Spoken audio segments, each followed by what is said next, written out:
Bullet Club.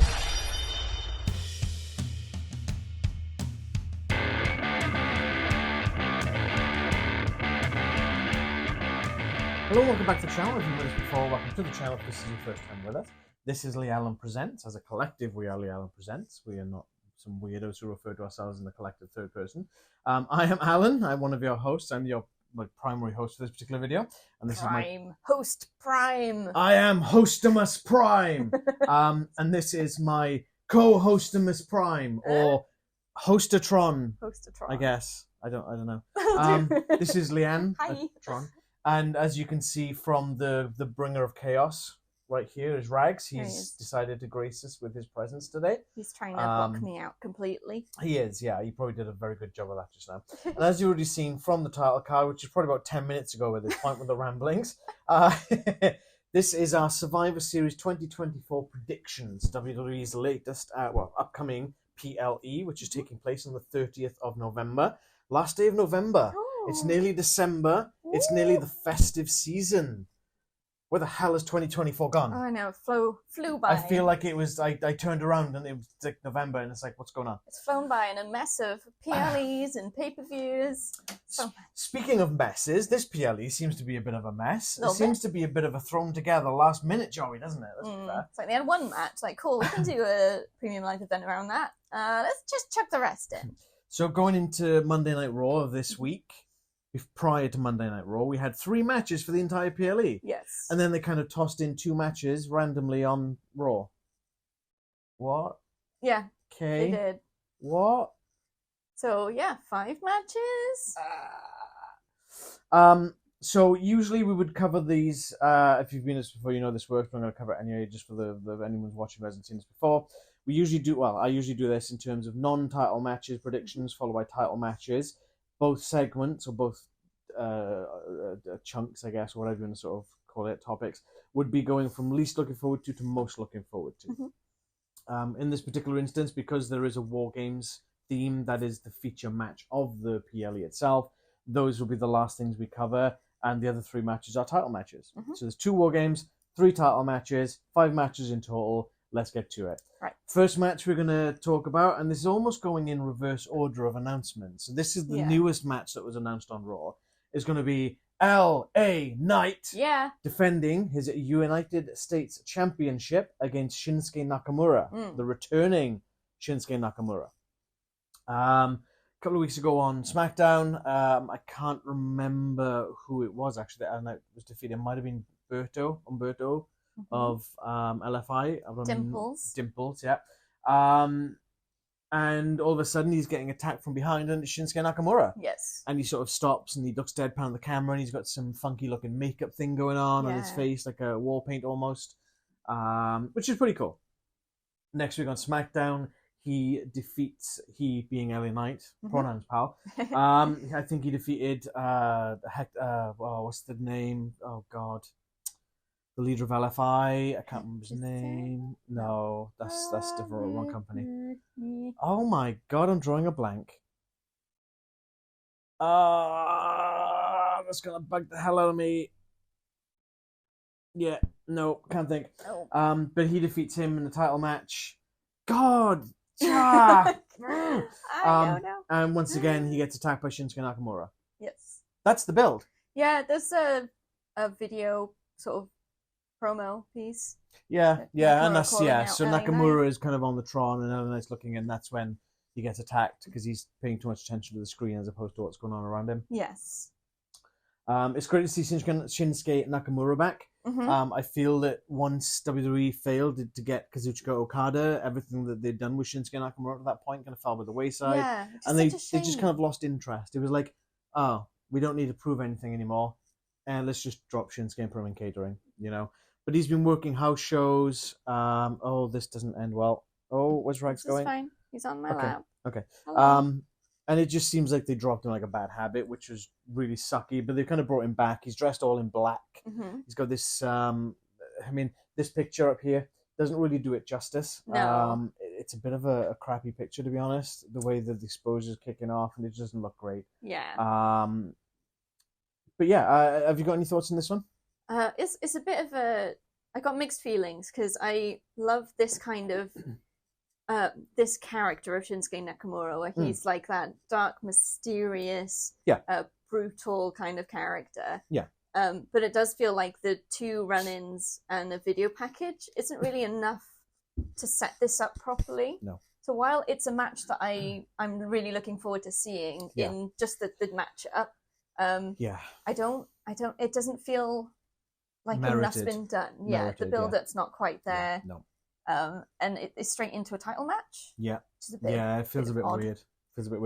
To me, it feels like, we've only got 4 matches because the 4th match was announced prior to this particular moment. We've got breaking news. There's another match at Survivor Series. Prior to this, only 4 matches. And I think they kind of went, we've got 4 matches. LA Knight and Shinsuke, let's go. Yeah, it's like they've had to rush a storyline perhaps that maybe should have been dragged out a little further. I mean, to me, it would have made more sense to put Cody Rhodes and Kevin Owens on this. Yeah. But, hey. That's definitely more of a developed kind of feud at the moment. Yep. I mean, I was talking with my work friend about this, and he said, do you think they'll like Cody and Randy Orton and Kevin Owens? At Survivor Series, well, no, they're leaning too hard into Randy's injury. Yes. And Cody, my take on it is that Cody's going to obviously face Kevin Owens in Saturday Night Main Event. Mm-hmm. Orton will probably screw him at the title win. Yeah. And that'll lead up to the Randy versus Owens too. Whether or not that'll be on a SmackDown or wait till Royal Rumble in February, who knows? But anyway, if that's all you got for this match, who do you got winning? I think with the build-up, it's got to be LA Knight. I think if there'd been a bit more build-up, then maybe I could see it swinging, but I can't see it at this point. See, something in my head is telling me they're going to pull an absolute blinder with this. They're just going to, out of left field, I'm going to go with Shinsuke. Switch. All right, cool. I would like to see that. I would love to see Shinsuke hold another title. He is such a master of his craft. Yeah. He doesn't get enough recognition in my mind. No, he makes a good champion as well. He does. And for me, LA Knight is great as the US title holder, but I think I prefer him chasing. Yeah. I don't think he necessarily needs the title. He's more relatable chasing. Once he's champion, it's like he's that step above you, so it's harder to relate to him. Yeah. Obviously, we do have a SmackDown to go in between now and Survivor Series, so once we've seen that, if anything does change with our predictions, whether it's new matches or we've changed our mind because there's something that happened on SmackDown, they will be updated in the description of this video down below. Cool, so we're on to the next match, which is the first of the 2 matches that was announced on Raw. We've got defending the Intercontinental Championship. We have Bron Breakker defending against Sheamus and Ludwig Kaiser in a triple threat match. So Sheamus has never held Intercontinental title. He's been adamant about that. He's fought Gunther for it numerous times, a few times. Obviously, Bron Breakker is the current champ. He gets his shot. Ludwig Kaiser comes in and screws it up for him. Obviously, he causes disqualification. On Raw, it was Ludwig Kaiser's turn to try and beat Bron Breakker for the Intercontinental Championship. Sheamus comes in and starts kicking the hell out of Ludwig Kaiser. Yes.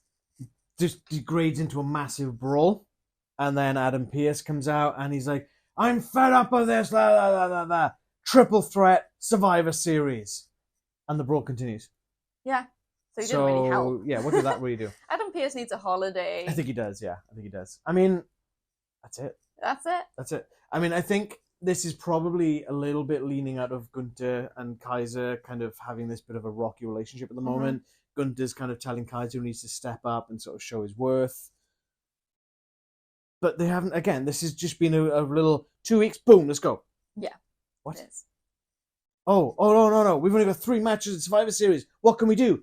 Triple threat, let's go. That's what it feels like to me. That's all I got. That's all you got anything? It's nice to see Sheamus getting a bit of the look in a bit more. Yeah. Another great talent that maybe is on the sidelines or is always part of a group, that kind of thing. Very much underutilized. And if he's going to have a chance to get a title he's never had before, I'm all for it. Kaiser's great. That would make him a Grand Slam champion. Ooh, love it. Yeah, they're all great. I think it's going to be a good match. I still think that Bron Breakker should not have lost the title to Jey Uso. I will die on that hill. Yeah. I think it would have been better to have him retain. Yeah.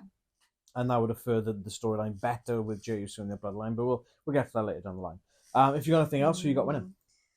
I'm going to go Sheamus. It might be a bit of a wishful thinking pick, but with that whole Grand Slam champion looming, it's got to happen sometime, right? Yeah. I'm going for Bron to retain. Yeah. I think that when they do, and I don't think it's a case of if, I think it's a case of when they do decide to pull the trigger with Sheamus for the Intercontinental Championship, it needs to be definitive. It can't be in a triple threat. Fair enough. Because he could pin Ludwig Kaiser, that just tarnishes the reign, technically, doesn't it? Because he didn't beat the champ for it. I think when Sheamus does inevitably win this IC title, it will be a definitive win against the actual champion. Yeah. And that's what I would rather see. So it could be Bron goes over Kaiser, so Sheamus isn't involved. Potentially, yeah. And then that spins off with, well, I wasn't involved in it. I didn't get pinned, so I should have a And you just got Bron Breakker ducking in for the next, maybe even all the way to Rumble. Yeah, could be. Like, 2 months till Rumble nearly, or just over 2 months till Royal Rumble. You could have Bron Breakker ducking in, well, you're not worthy, jump through this hoop, jump through that hoop. Sheamus jumps through all these hoops, and he's like, all right, fine, I'll give you a shot. Yeah, and then, good. Boom, Sheamus, Bron Breakker, Royal Rumble, banger. You definitely get that build up with that thought, and it would definitely make it feel more like he's chasing it, because at the moment it is like he's not really chasing, he's jumping about, having a fight. Yeah, exactly. It's gonna be a banger though. It is. Cool. Right, next match then. Yep. Defending the World Heavyweight Championship, we've got Gunther taking on Damian Priest. So Damian Priest won I think it was a fatal 4-way. It might have been a 3-way. I can't remember off the top of my head now, actually. I think it was just after Crown Jewel to get the number one contendership. There's not really been much interaction with the two of them, though. No. There's been little backstage segment here, in-ring segment there. But then on Raw, Damian Priest did come down and said, if you got something to say it to my face. Yeah.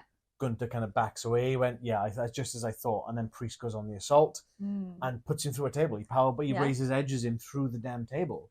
Yeah. Which looked okay, but I feel that the tables being the way that, and the same with AEW, it's not just with WWE, the way the tables break. It's specifically the announce tables. It's very, specifically the announce tables. They don't so much break, but just fall apart. Yeah, essentially they're flat pack furniture that hasn't been put together correctly. Yeah, and it's all just, they're just going to slot it all back together after that's done, job done. And it kind of takes away from the impact of that in my mind. Yeah, I agree. An announce table is going to break and it's just going to flop. It always flops the same way. Yeah. There's probably like a little clip or something underneath the top part. You just click, disconnect hit it, boom. I imagine so. Yeah. Again, much like the other ones, even though this has had a few weeks build up, like they're probably close to a month-ish, there's not really been much that's been going on. No, without the actual face-to-face interaction happening often, the build-up doesn't feel like build-up. You're not getting that tension and that heat building between the two guys. And while the interaction they did have, they did build that, Gunther just felt flat. He did feel really flat. I think that's part of it, because the idea is he's now quite depressed. He's not the same dominant champion that he was, but it feels like such a swerve for him.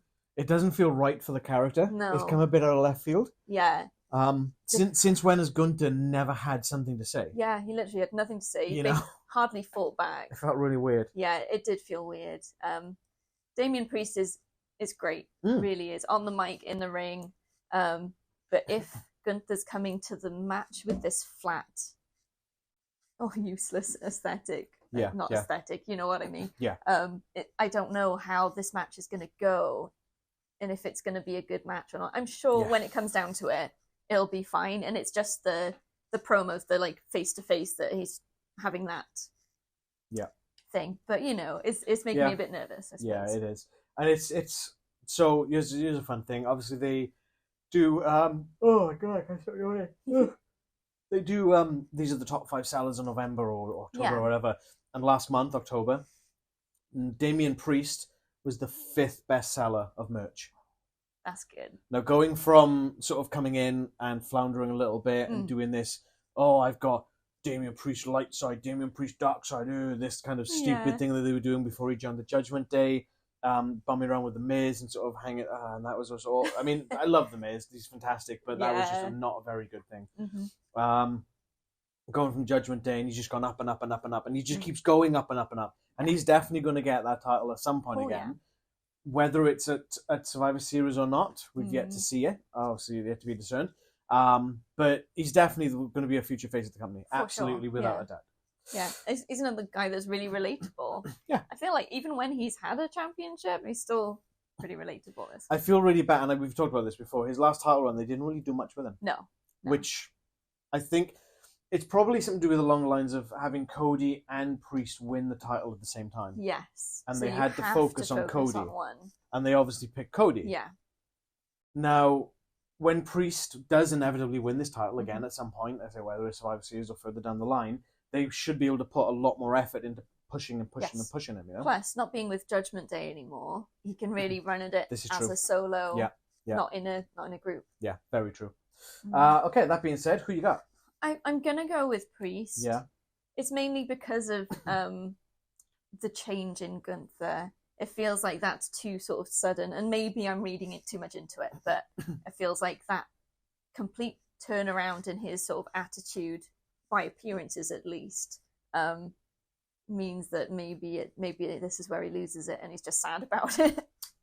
I don't believe so. I don't think they've spent this time building Gunther. They give him King of the Ring. They had him win the whole thing and go on and win the title. And I feel that if they did drop it from Gunther now, that would end up being a bit of a... Yeah, a bit of an anticlimax, a flat title run. Yes, he's beaten Randy Orton.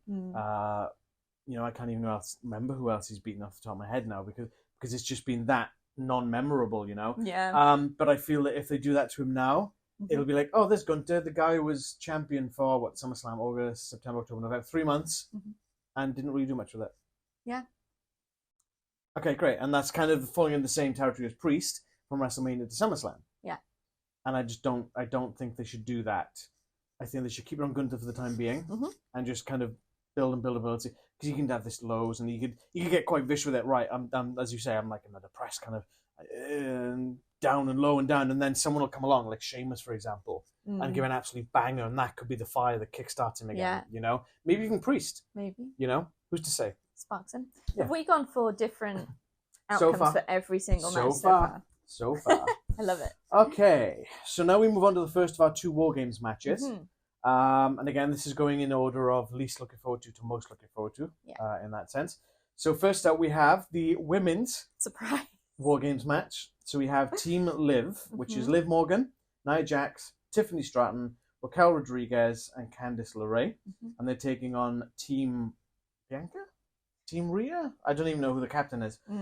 Which is Bianca Belair, Jade Cargill, maybe, Rhea Ripley, Io Sky, and Naomi. So, again, this didn't really sort of build up from anything. It was just like, okay, so you've got Liv Morgan in the ring. She calls Nia Jax to the ring, even though Nia Jax shouldn't even be on Raw. She has Bianca Belair come out. Io Sky comes out to back him up. And then, after being beaten up with the baseball bat on NXT 2 weeks earlier, Rhea Ripley literally has a legit injury. She has fractured or broken her orbital socket. The orbital socket is the eye, the socket that holds the eye in the skull. Nasty. But yet, here she comes on Raw like 2 weeks later, goes straight up to Liv Morgan, goes War Games, and smacks her with a headbutt. That was a good headbutt. Now, if you've got an orbital socket break or fracture or whatever it is, you really shouldn't be headbutting people. She does have the protective mask, but how much is that actually protecting? Exactly. I think that's more for broken noses. Don't. Yeah. I mean, if there's anyone now sort of watching this who's more of a medical professional, I am. Obviously, let us know. But I remember Cody Rhodes having a mask like this when he broke his nose back like 10 years ago. So I feel that's more nose protection than eye protection, because if you're just jiggling this around, you can kind of feel it all around this section, you know? And if she's going to be in the ring, I feel it's a bad move. Yeah. This is exactly like Cody Rhodes tearing his pec completely off the bone and going into a match. Still doing it. I hope it's not that like that. I hope that the injury wasn't as bad as they expected, or it's been hyped up, or she's healed quicker. Hopefully she is properly cleared for this match. But yet, on SmackDown, not last week, the week before, Jade Cargill was laid out by an attack, gone through like a car windscreen and whatnot. Apparently she has a legit injury, which you're going to see her out for 3 months. People are surmising it's an ACL tear. Now, SmackDown has taped. I'm not going to touch on spoiler territory in that one. Do you know? I do know. He knows. I do know. I don't know. But, and this isn't a confirmation or a denial, but they seem to be really bigging up Bayley into this spot. Naomi's like, well, Jade's out. We need someone. What about Bayley? And Bianca's just like, nope.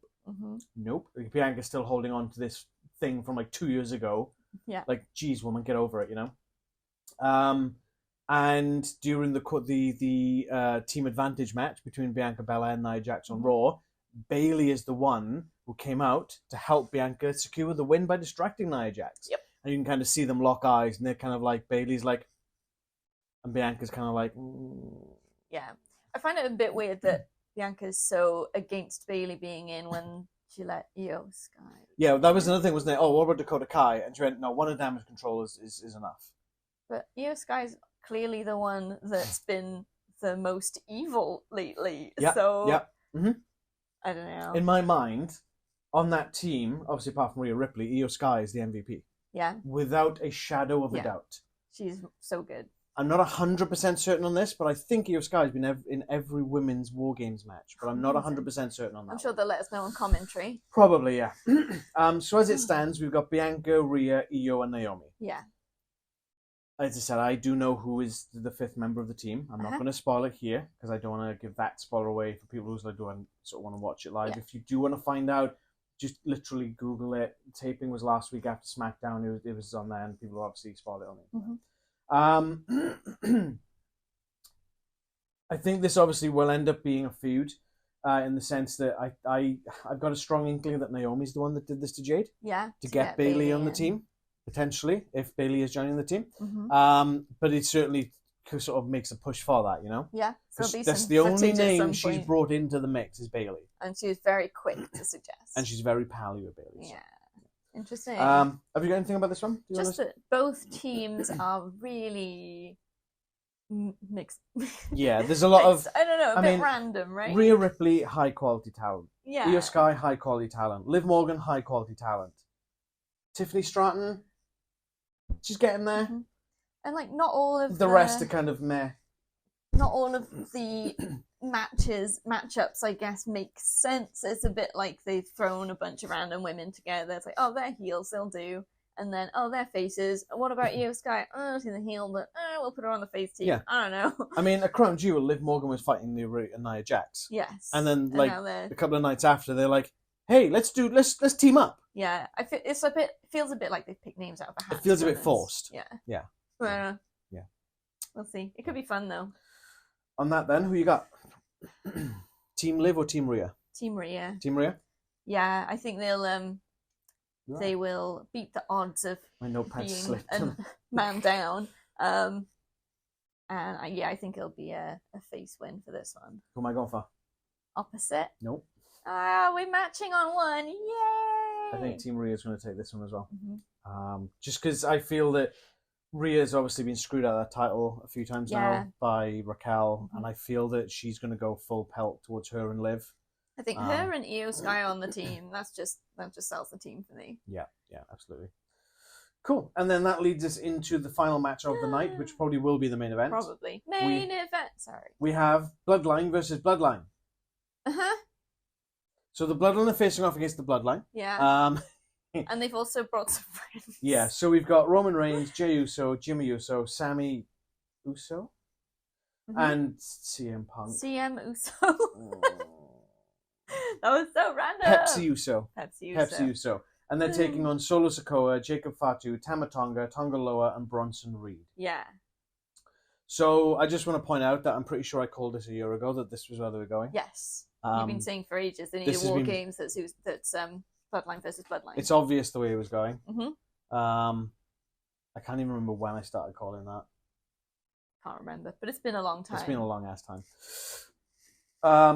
And obviously, sort of having Bronson Reed, and they haven't given 100% confirmation if Bronson Reed's joining the Bloodline, full stop, or if it's just for the one night. He did do the finger up. Doesn't necessarily mean anything.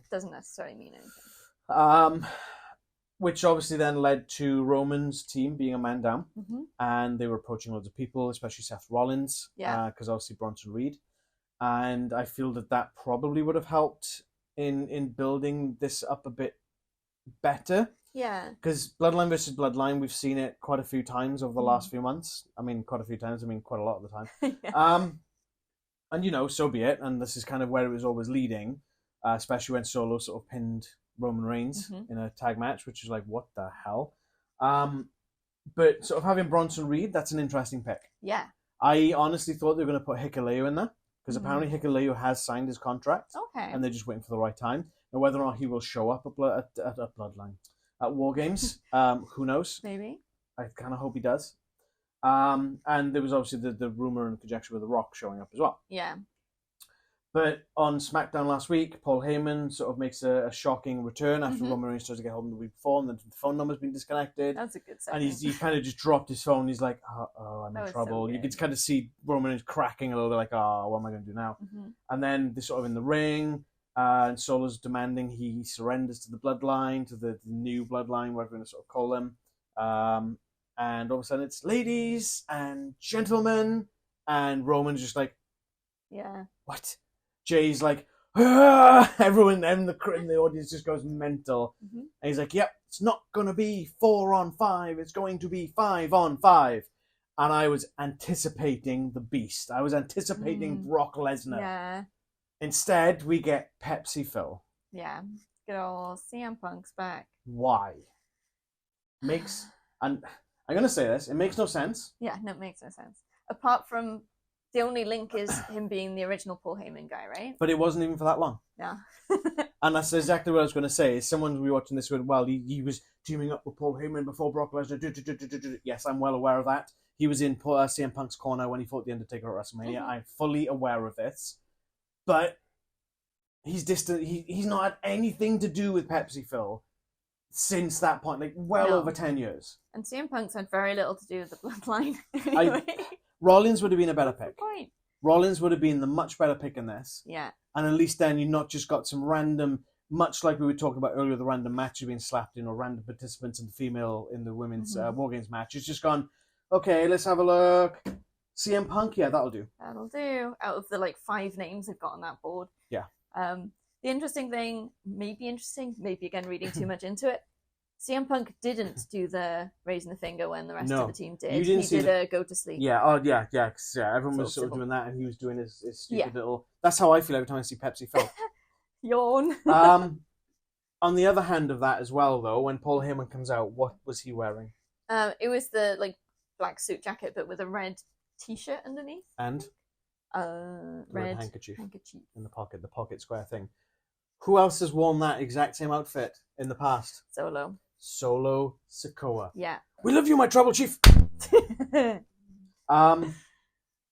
Yeah, that's interesting. It is. And when Punk and Roman were in the ring, just those two guys in the ring, they were having a bit of a stare off, a bit of a back and forth.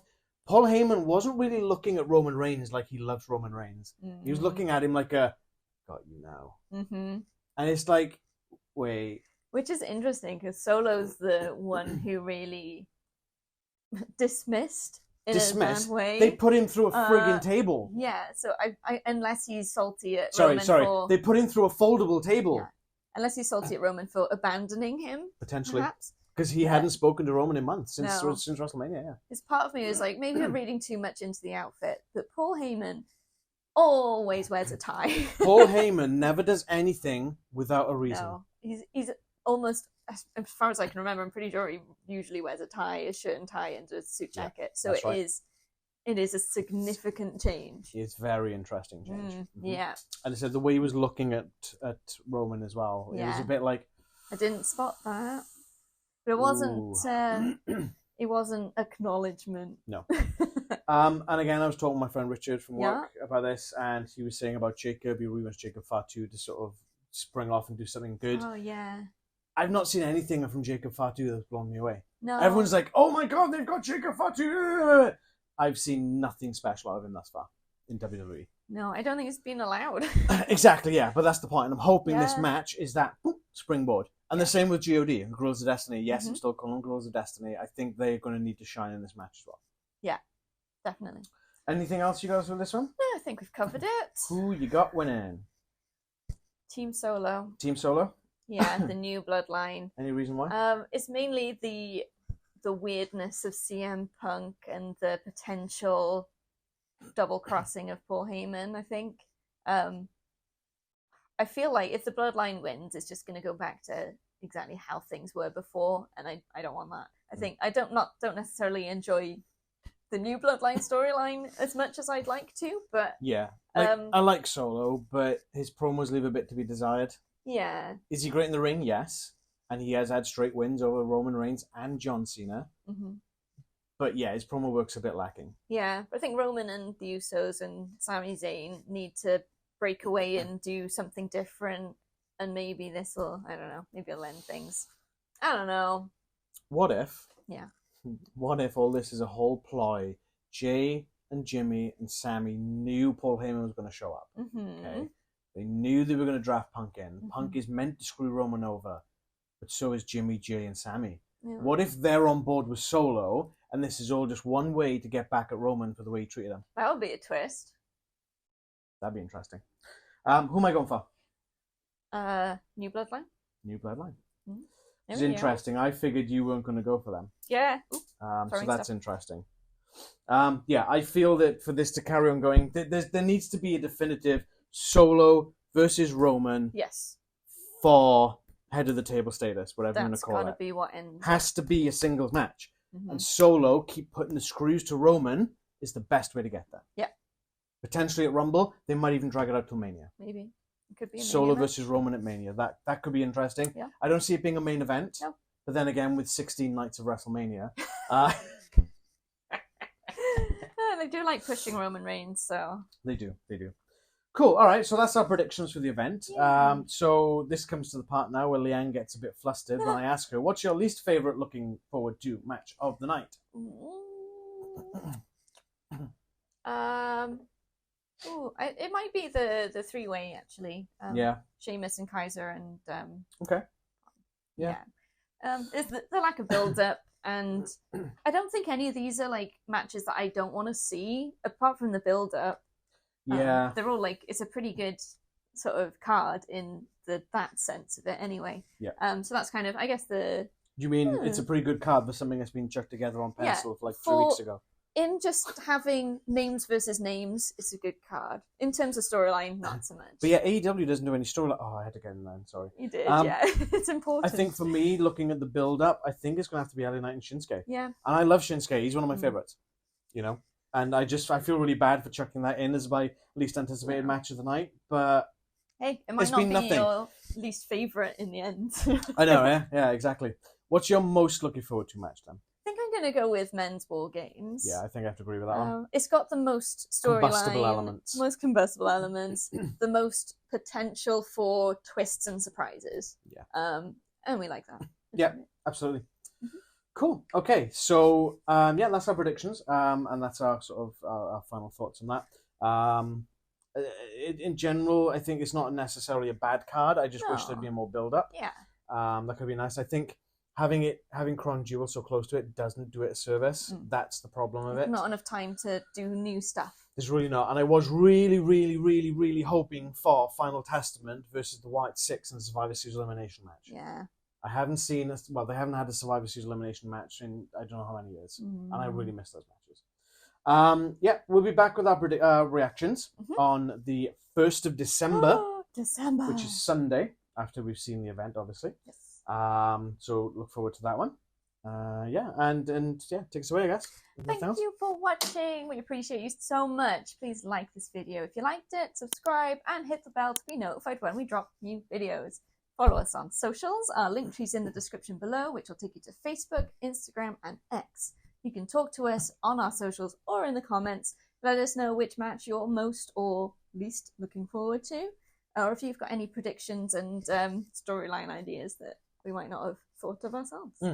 Let us know in the comments or the social media what you think about these foldable tables that are people being put through them. Yeah. They're not being put through them, they're being laid on top and they're collapsing. Yeah, they're just bad furniture.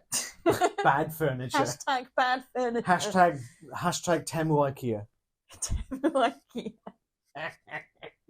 I bought my IKEA from Temu. Anyways, we'll see you for our reactions. Thank you again for watching. Until next time. Don't go to Temu IKEA.